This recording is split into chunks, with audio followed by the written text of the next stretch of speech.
Instructions po, ganun. Christian, Kuya? malalapit na ang araw ng pagsubok ninyong tatlo. Opo.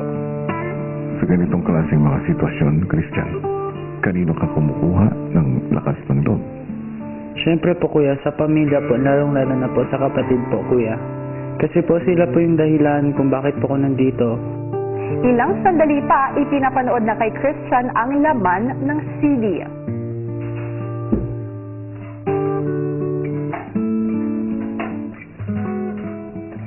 Hello, Kuya. Good luck.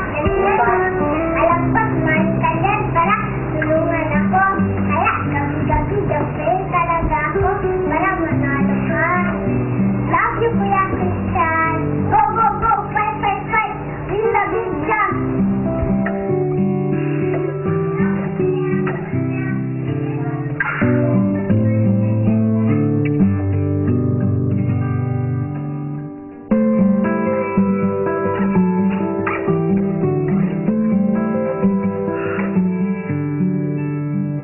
Nakita ko na rin po ulit yung kapatid ko po. May narinig po akong words galing sa kanya. Tapos, yun, namimiss ko na po talaga siya, ganun. And, ano po, inaalala ko na lang po kung para saan po ako nandito. And, ano po yung ginagawa ko para lumaban po para sa kanya.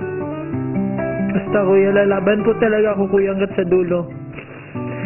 Kahit anong mangyari sa akin, lalaban po talaga ako. Bubuhos ko po talaga lahat ng kakayahan ko po, kuya. Lahat na kailangan ko gawin, kuya, kasi alam ko po nandiyan yung kapatid ko at sinusuportahan niya po ako every step of the way, and so is my family po, kuya. Kaya lalaban po ako hanggat saan ko kaya, kuya. Hanggat sa huling hininga po, lalaban ako.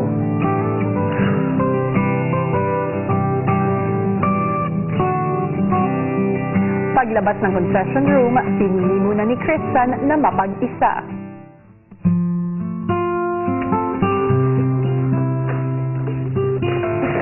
Christian, should I bring my cigarette?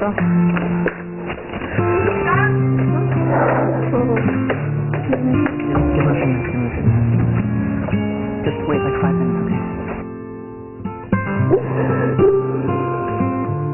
Ilang sandali lang, dinamayan siya ng mga kasama. Pamilya mo, nakita mo na.